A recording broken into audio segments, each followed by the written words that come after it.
kama mulungi ebintu byaterera kati asiba mu suuti so tusanso okulaba former defense buuza kubalayo ba ekyenkyawo njagadde mbuuze okyayogerera embwa oba wagivaako njogerera nnyo oyagala nayo giwamba naye kakati suulya bw'oyogerera mbwa ebisinga weesigama wange ebimu mbisooka ku nga bw'onnyonnyola abantu bwennyambadde n'ebira background yange naye embwa enkiiko tozoogerako enteekateeka y'embwa togyogerako ebimu mbyogera toliwo abantu tobyogerako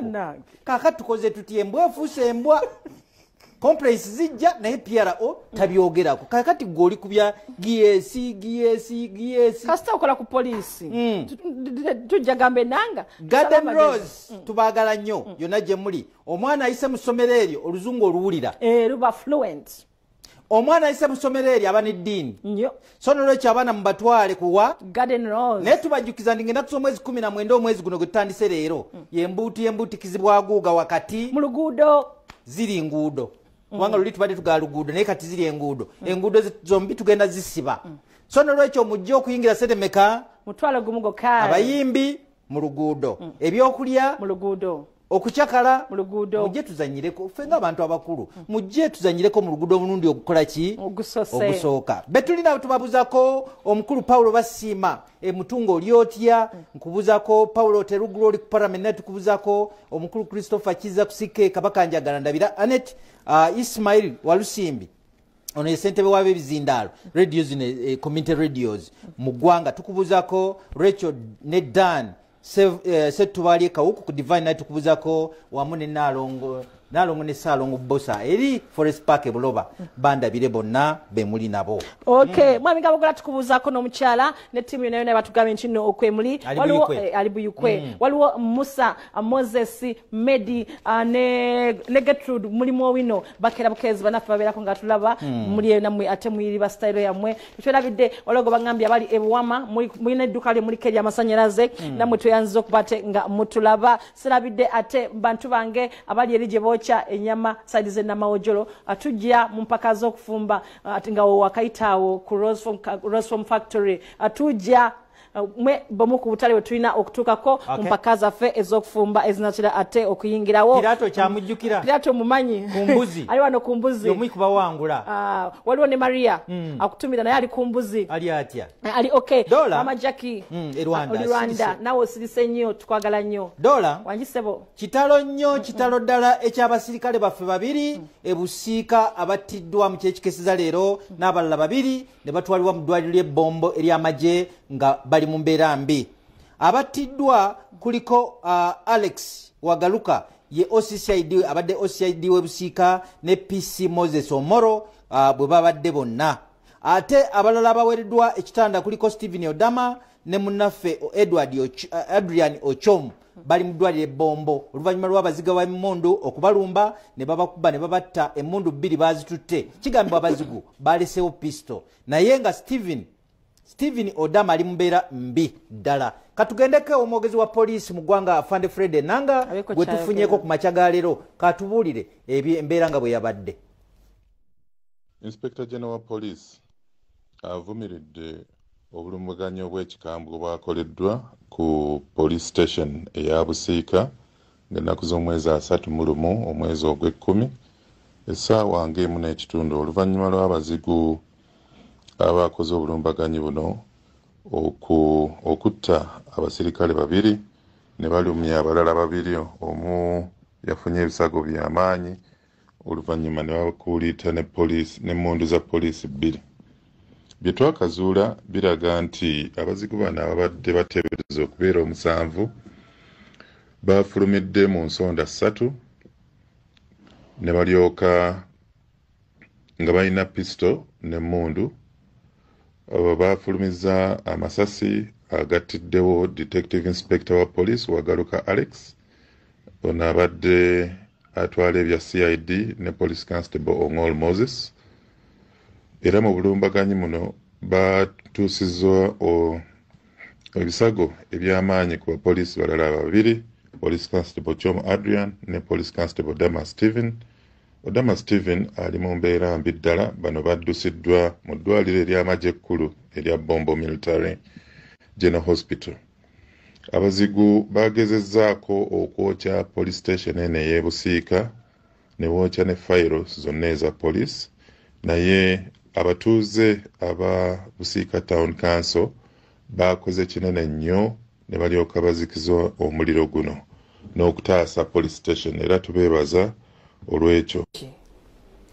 Kyekyo kitalo nnyo kitalo ddala emyoyo gy'abagenzi Mukama agiramuze kisa ate era ne abalumiziddwa tusaba Mukama abasuuse poliisi n'ebitongole ebyenjawulo bakyagenda mu maaso n'okuyigga abazigu bano okulaba nga bakwatibwa. Dola ate kitalo nnyo kitalo ddala eky'omusirikale w'amakomera eri e Bugungu Njeru Buyikwe agambye okusindirira bannaamasasi 2 n'abatta. Omukulu ono Jacobat Otim kigambibwa nti yasse Yunus Obot ne Edward Namanya myaka 35 mbu bali banga badde balina obutakkaanya nga Yunus babadde bagalana none yakoze eki yakubye kakati ndowooza mu kuwanyisiganya ebigambo obusungu ne bulinnya n'abakuba amasasi naye nga bamukutte okunoonyereza ku kyagenda mu maaso kiki ekigulu ekiri mu ggwanga ngamba bwe nti emmundu bagizanyisiza nnyo basusse ebitongole by'amagye ebitongole bya poliisi ebitongole by'amakomera muteekeewo complaints desk kigambibwa mbu omwana ono omukyalo ono mbu bwe bafuna obutakkaanya ne bbaawo bwe yaloopa n'ayagala bamukyuse ekibadde kitannakolebwa so singa wabaddewo obwangu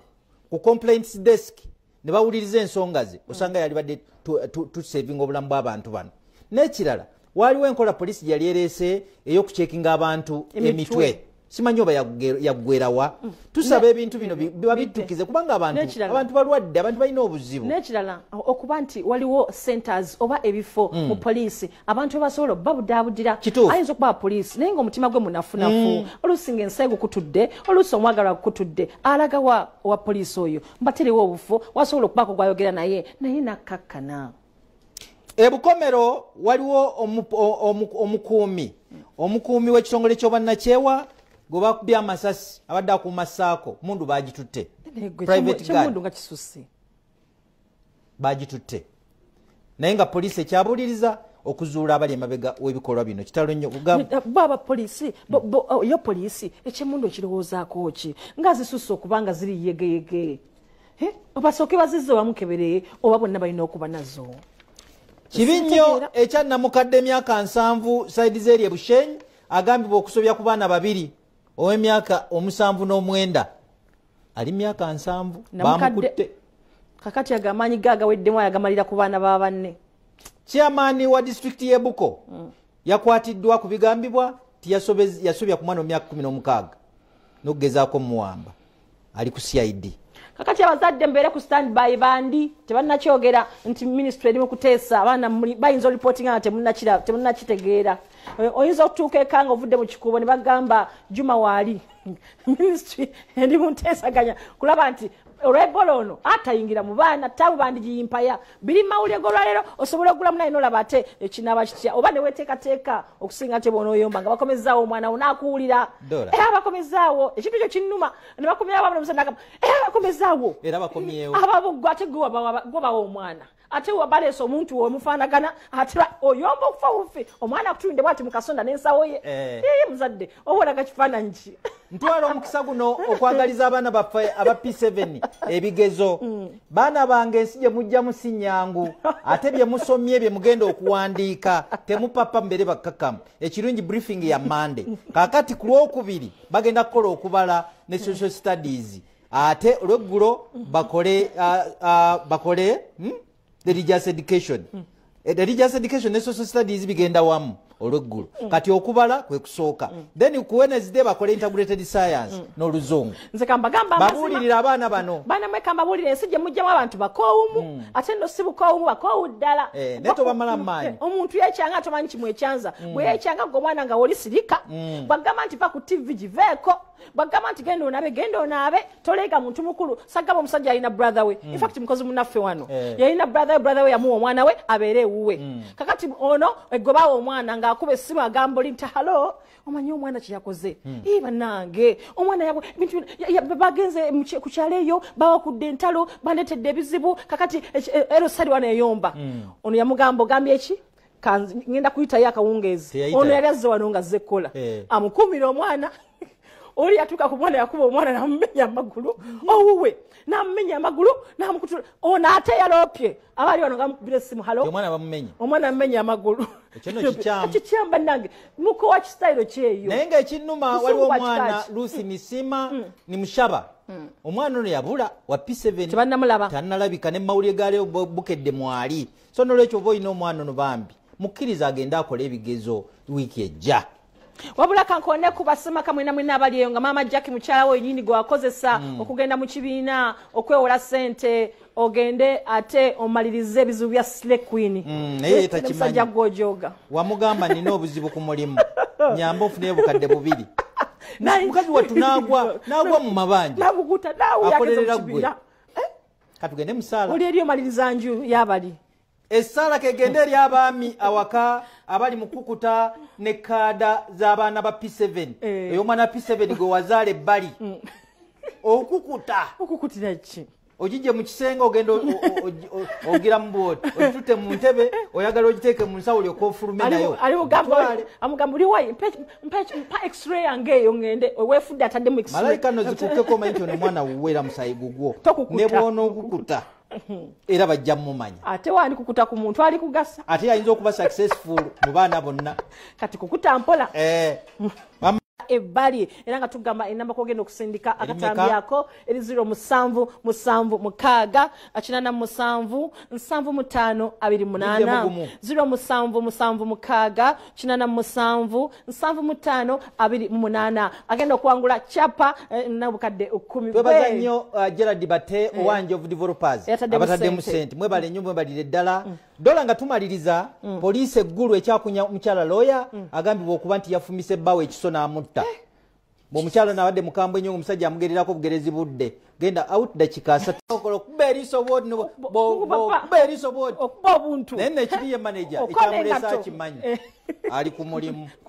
okola ebyo byofuba naye gwekona akakondo bw'omunanansi mweraba. Gardeners